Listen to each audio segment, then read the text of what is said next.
Honorable Chairman, INEC, Professor Mahmoud Yakubu, Honorable National Commissioners, Secretary to the Commission, Directors of INEC, gentlemen of the press, ladies and gentlemen, on behalf of the Commission, I welcome you all to this press briefing. As you are aware, we're in the thick of action now as election is ongoing all over the country. So the Honorable Chairman will be speaking to you, giving you a sort of situation report. Please, let's all be seated. Let's all be seated. Honorable Chairman, sir, it's a pleasure to invite you to please speak to the gentlemen of the press. Thank you. Ladies and gentlemen of the press, national commissioners, INEC, and Nigerian citizens, it is our honor and duty to brief Nigerians about how the election day processes are going, the challenges we have encountered, and the measures we have taken to address these challenges. As all Nigerians and friends of Nigeria around the world are aware, today is election day in the Federal Republic of Nigeria. Nigerians are voting for a president, 109 senators, and 360 members of the House of Representatives. From our situation, we have been observing the processes nationwide, and we have been receiving reports from our state offices. As Nigerians are aware, the prevailing context for the conduct of the election is a bit challenging, but there is also sheer determination on the part of the Commission to ensure that the elections hold and that they are free, fair, and credible. As Nigerians are aware, and most Nigerians I should say, this is the first time since 2011 that a general election has not been postponed after it was scheduled. It's part of the Commission's determination to ensure that we continue to do what is right. So we consider it auspicious to address the nation at this point, and we are going to continue to do so throughout the day intermittently until we formally open the Collation Center tomorrow. So far, so good, generally speaking. Voting is going on nationwide.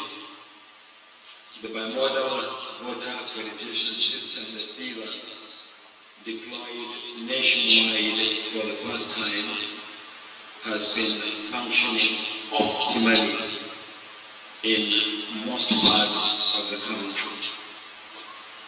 And we hear actually less and less of complaints about the functionality of the bimodal voter accreditation system than we hear about our other processes. So based on the reports that we have received from the various states of the Federation and our office in the federal government,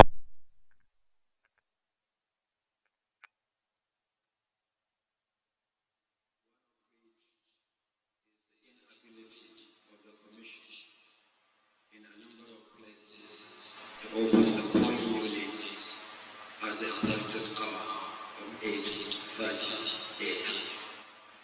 Some of the polling units was late, but in line with our policies, any Nigerian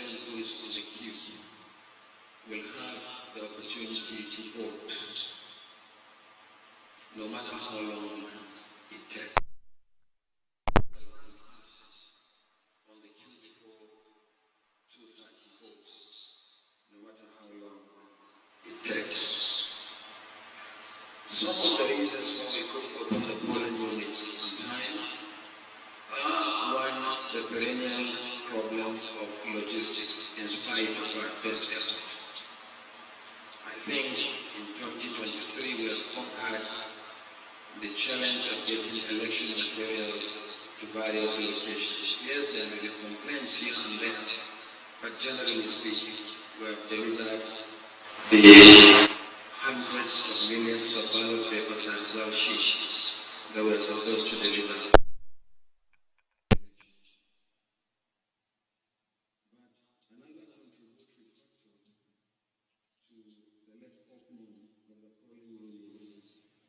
It's actually the perennial insecurity in the country. For instance, we couldn't deploy early enough in Shiroro local government area of Niger State. Bandits launched an attack, not necessarily on any officials, but in the area. So on the advice of the security agencies, we tarried a while. But I'm happy to say that we were able to deploy to Anwar, and voting in that location is ongoing as we speak. Similarly, in Oshimili local government area of Delta State, thugs attacked a polling unit and 2 beavers machines were lost in the process. But again, determined that election must continue, we were able to replace the stolen beavers machines, reinforce security, and voting continued in that location.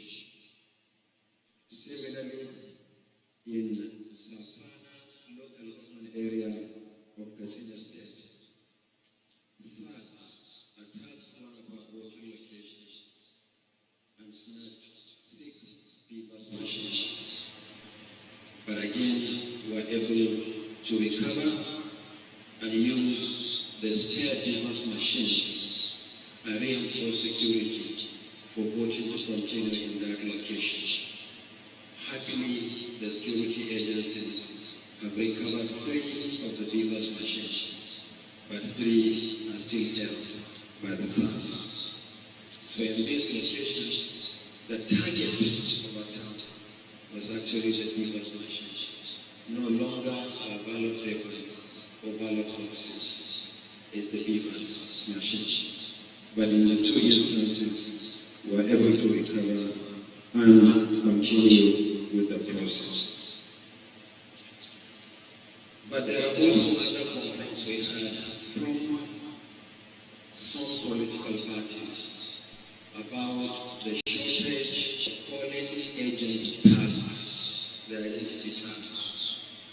Nigerians may recall that for the first time we designed a portal and encouraged all political parties, as required by law, to nominate their polling agents. They never interacted with INEC face to face. And we harvested over 1.5 million nominations from political parties for agents at polling units level alone, and over 68,000 for collation at ward level, local government level, and the state, and 27 collation agents for the national collation as nominated by the 18 political parties. And we printed those cards and delivered them in the main to the states, where they were collected by the state chairman of political parties. But not all the parties nominated agents for all the polling units. So we did what we were supposed to do. And if there are issues, then definitely these issues will not be from the Commission.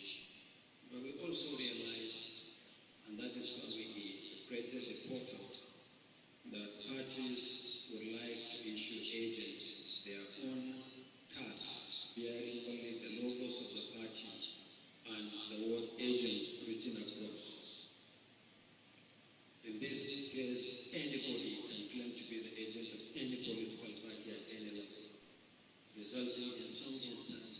motion during collation where two or more agents were claimed to represent a political party. And that's why we created the portal where they uploaded the names of the agents and the description of why they are going to serve as agents, as well as their photographs. And these tags were laminated and delivered to the states. One of the parties drew my attention to a letter. They said in one of the states, they were given a letter by INEC in the absence of the accreditation tags. But our officials at the polling unit level did not recognize those agents because they were not bearing the INEC accredited cards. I requested that gentleman to share a copy of that letter with me. He shared a copy of that letter, and it was clearly issued by his party, not by INEC. And when I drew his attention to it, he immediately deleted the message. So this is the clarification on the issue of agents. And I would still like to advise political parties that as we go into the concluding phase of this election, particularly when we go into collation of results, the Commission will insist that only INEC accredited collation agents will be admitted into the collation centers. Finally, there was an issue raised by some of the political parties, particularly at the polling unit level this morning. They said that in some instances, the logos of the political parties were on the ballot papers, but the acronyms of the political parties were not on the result sheets. I need to provide this important clarification. The process of producing the result sheets is more complicated than the production of the ballot paper. For result sheets at polling unit level, they are polling unit specific, and they are in several carbonized copies that the Commission will retain the top copies, the first two top copies, and then give each polling agent at polling unit level a copy, and one copy goes to the police. The process of producing the result sheet is a lot more complicated than the production of the ballot papers. So what we did on the result sheets was to provide 2 additional blank rows.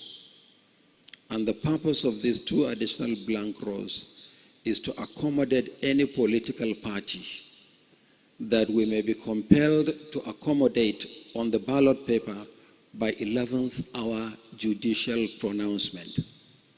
So those 2 additional rows are supposed to take care of that eventuality.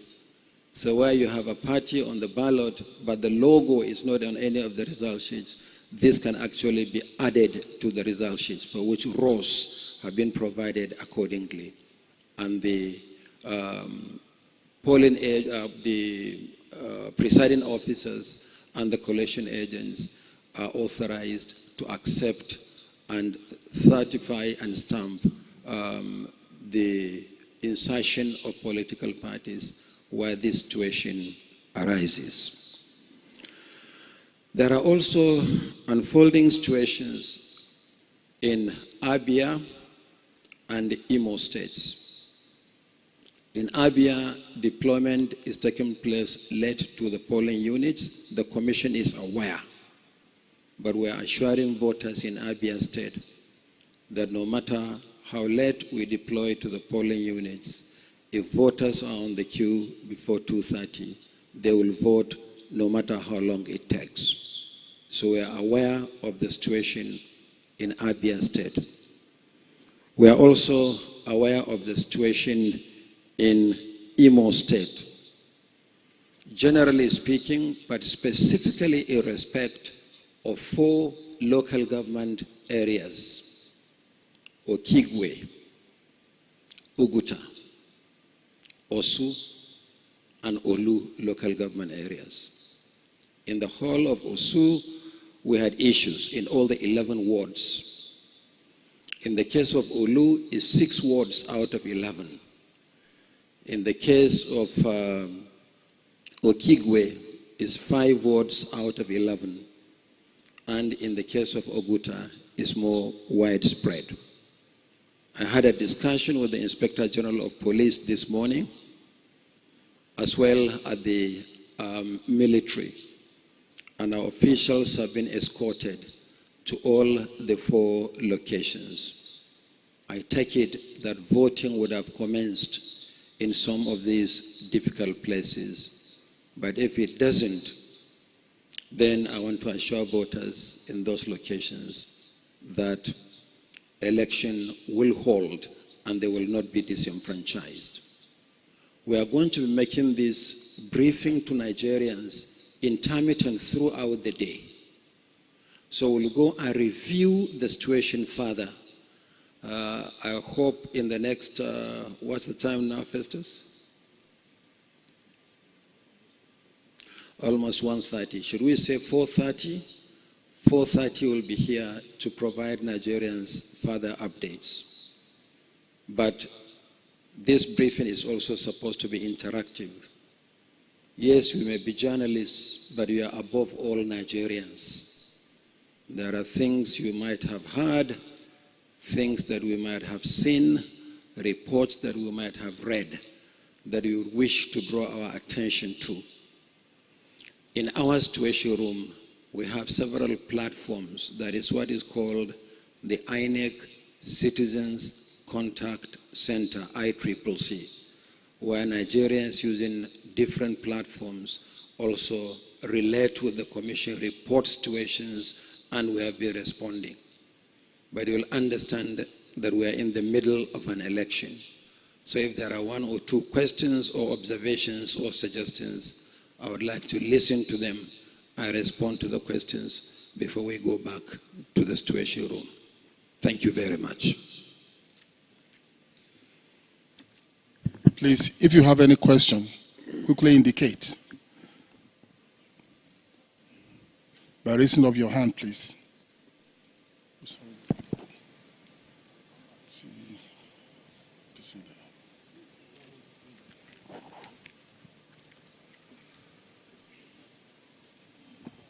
Okay. Good afternoon, Mr. Chairman. My name is Chinaza Samuel. I report for Arise Television. Sir, my question is regarding polling units, especially the ones that were reassigned. We've received reports that some persons are having a hard time locating their polling units. I want to know what the Commission is doing to address it, especially because, Chairman, sir, yesterday you assured Nigerians that no one will be disenfranchised. Thank you. Good afternoon, Chairman. My name is Mia Ogidi of NTA. You have acknowledged that distribution of materials arrived late in some polling units. And that is not a fault of the electorate. And their time has been taken off. Are you considering extending the time beyond 2:30? And secondly, we just got a report that Boko Haram terrorists launched an attack in Goza in Borno State, and some of your personnel were injured, including the electorate. Have you received any information and any action has been taken? And secondly, one of the vice presidential candidates and a governor of a state went to their polling unit in Borno State. As of 11 o'clock, your men were not on ground. So are you taking action regarding some of these issues? And AFAB Estate at Apo, as of 11:30, no materials. The same thing in Federal Housing Estates in Lube. Can you please respond to some of them or all? Thank you.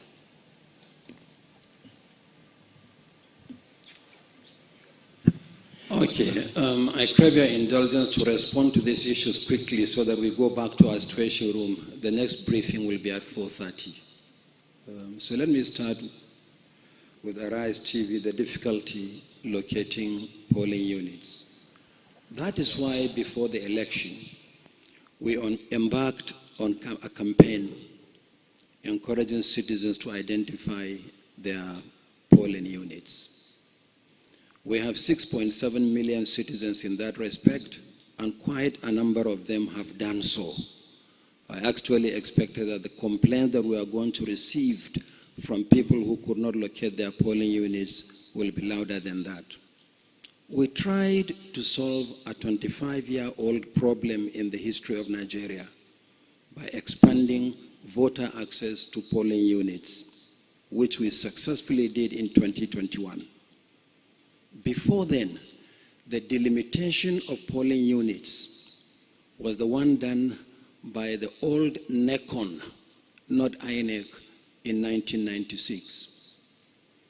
Doing so means redistributing some voters to polling units. The law empowers the Commission to create polling units and to allot voters to them. There is population increase, movement of people up and down the country, and so we did so. But what we did in the main was to redistribute voters from congested polling units in proximate or same location. In other words, voters were not in the main taken out of the locations where they have voted consistently since 1999. So what did we do? We published the entire list of the redistributed voters and shared with our state offices. We worked with the mobile telecom network operators in Nigeria and sent bulk text messages to the affected Nigerians. We encourage our state offices to engage in publicity in the local languages. And then we came up with two simple ways by which citizens could locate their polling units ahead of election day.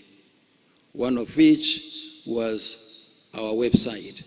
But the other one, which is simpler, is we provided 2 telephone numbers to which you can send a simple text message indicating your state, your surname, and the last 6 digits of your voter identification number, and you will receive a message telling you that this is your polling unit.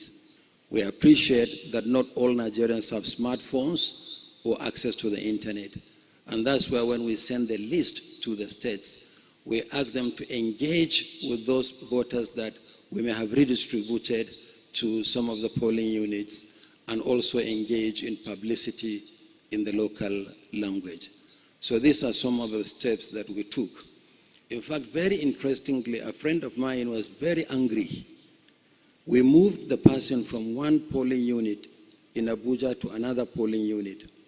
And he sent me a message to say that the Commission has no powers under the law to do so. After all, how can you move me to a polling unit without my consent? Well, I quoted the section of the law. And I called him. I said, why are you so angry? He said, no, I'm not angry. I said, please read the message carefully. We said you have been moved from a congested to a more convenient polling unit in the same premises. So in other words, you even don't have to walk long distance. Then he looked at the message and said, sorry, actually I didn't read the message. I thought you moved me to another town. So, but we have been to school, we should be able to read, and understand messages. So if there are Nigerians who are unfortunately still unable to locate their polling units, I apologize on behalf of the Commission, but voting has not ended.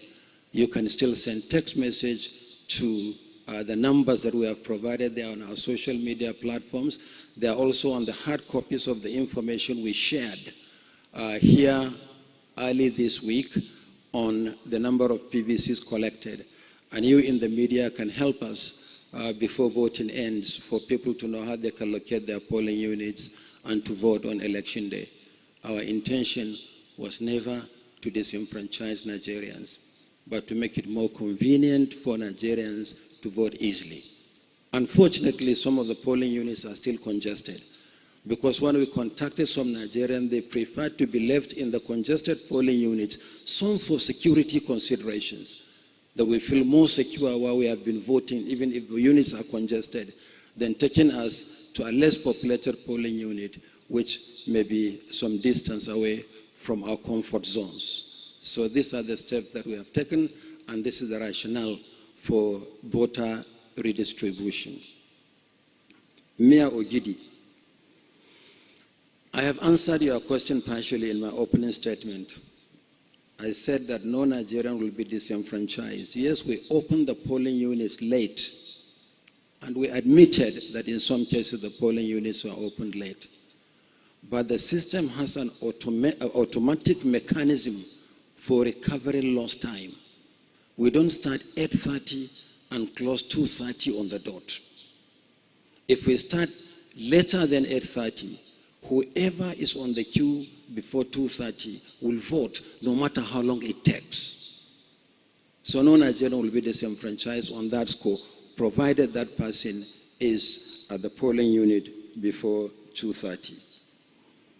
You talked about one of the vice presidential candidates unable to vote in Maiduguri Metropolitan Council. We are following and tracking the challenges we have in two locations in Borno State, the Maiduguri Metropolitan Council and Jeri. So we are tracking that. Voting hasn't ended. We are sure we'll overcome whatever challenges, and every Nigerian will have the opportunity to vote. Then finally, you talked about the attack on some of our officials in Goza. We are tracking that one as well. There are some, should I say, bandits or some insurgents that were firing from the mountaintop in Goza, just firing at random. That was what we were tracking before we had to come to brief you. So we'll continue to track. At 4:30, we should be in a position to give further update on that. I thank you very much. The work continues. See you at 4:30. Thank you, Honorable Chairman. Please, we'll all gather again here at 4:30 for the next round of update from the Commission. Thank you.